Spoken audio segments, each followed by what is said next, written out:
جب اعلان ہو گیا کہ جناب اب مسلمان ہجرت کر کے پاکستان میں جائیں گے، اور جس ملک کو بنایا گیا تھا مقصد کیا تھا لا الہ الا اللہ، اس لا الہ الا اللہ کو لے کر جب مسلمان ہجرت کرنے لگے، راستے میں جب ٹرینوں پر سفر کرنے لگے، پوری ٹرینوں کو سکھوں نے آگ لگا دی. آپ سوچ نہیں سکتے. پاکستان کی حدود میں داخل ہونے کے بعد یہاں رہنے والے جو پہلے آ چکے وہ استقبال کے لیے اسٹیشنوں پر کھڑے ہیں، نعرے تکبیر بلند ہو رہے اور پاکستان زندہ باد کے نعرے بلند ہو رہے. ٹرین آگے کھڑی ہوتی ہے، ٹرین سے کوئی آواز ہی نہیں آ رہی، آواز ہی نہیں آ رہی ہے، کوئی دروازہ ہی نہیں کھل رہا، کوئی باہر نہیں نکل رہا. جب مسلمانوں نے یہاں اسٹیشن پر موجود مسلمانوں نے جھانک کر دیکھا تو تمام کی تمام بوگیوں میں لاشیں پڑی،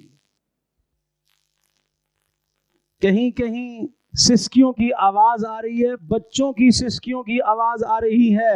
جب اس بوگی میں جھانک کر دیکھا تو بے شمار سینکڑوں بچے جن کے ہاتھ پاؤں کٹے ہوئے، موت و حیات کی کشمکش میں، موت و حیات کی کشمکش میں.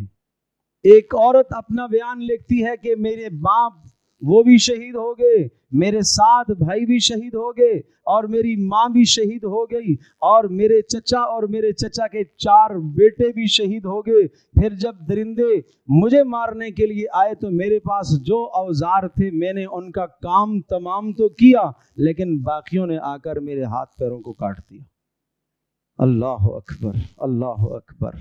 باپوں کے سامنے عزتیں لوٹی گئی ہیں، بیٹیوں کی ماؤں کے سامنے عزتیں لوٹی گئی ہیں. وہ مورخ لکھتا ہے جب ہم نے اس عورت کو دیکھا، اس کے ہاتھ پیر کٹے ہوئے اور اس کی چھاتیاں کٹی ہوئی، اور وہ کہتی ہے یہ قربانیاں ہم نے دے دی ہے، ہمارے باپ بھی چلے گئے، ماں بھی چلی گئی، بھائی بھی چلے گئے، چچا بھی گئے، چچے زاد بھی گئے، سب بھی گئے، اپنا بھی یہ حال ہے، لمحات زندگی کے چند باقی رہ گئے. مگر جو ہندوستان سے ہجرت کر کے پاکستان جا رہے ہیں انہیں سلام کہہ دینا اور انہیں کہہ دینا چلو اللہ کا شکر ہے پاکستان تو بن گیا. یہ ہے حال، یہ ہے قربانی، یہ ہے ماضی کی داستانیں. یہ ایک نہیں سینکڑوں داستانیں ایسی. کوئی تاریخ تو اٹھائے، کوئی پڑھے تو صحیح. کاش آج 14 اگست والے دن ہمارے تعلیمی اداروں کے اندر اس کا انتظام ہوتا کہ ماضی کی تاریخ کوئی سناتا، کوئی اسکول کا کوئی کالج کا پروفیسر کھڑے ہو کے ماضی کی تاریخ و داستان بیان کرتا. مگر اگر ماضی کی داستان ہم بیان کریں تو ہمارے جوانوں کے اندر حریت اور آزادی پیدا ہو جاتی ہے. وہ ہم پیدا نہیں کرنا چاہتے، وہ ہم پیدا نہیں کرنا چاہتے.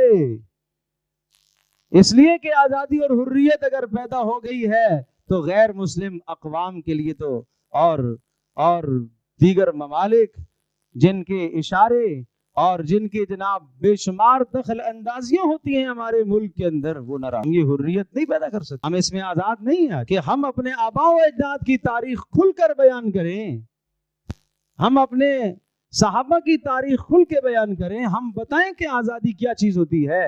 بس ہم جشن آزادی والے دن 14 اگست کو ہمارے اسکولوں میں بھی وہاں کیا ہوتا ہے آپ جانتے ہیں. سب بچے کل جھنڈیاں لے کے آئیں گے، ٹھیک ہے جی. پھر ایک تقریب ہوگی، اس میں کوئی تلاوت ہو جائے گی، پھر کوئی نغمہ ملی نغمہ ہو جائے گا، اس کے بعد کیا ہوگا، موسیقی چلے گی، اس کے بعد کچھ کھانا پینا ہوگا، بس آزادی ہو گئی. کاش کوئی اپنے آباء و اجداد کی تاریخ سے اپنی نئی نسل کو آگاہ کرتا، اپنی نئی نسل کو آگاہ کرتا. جب تک نئی نسل کو اپنے آباء و اجداد کی تاریخ آپ نہیں بتائیں گے، نئی نسل صحیح پروان نہیں چڑھے گی.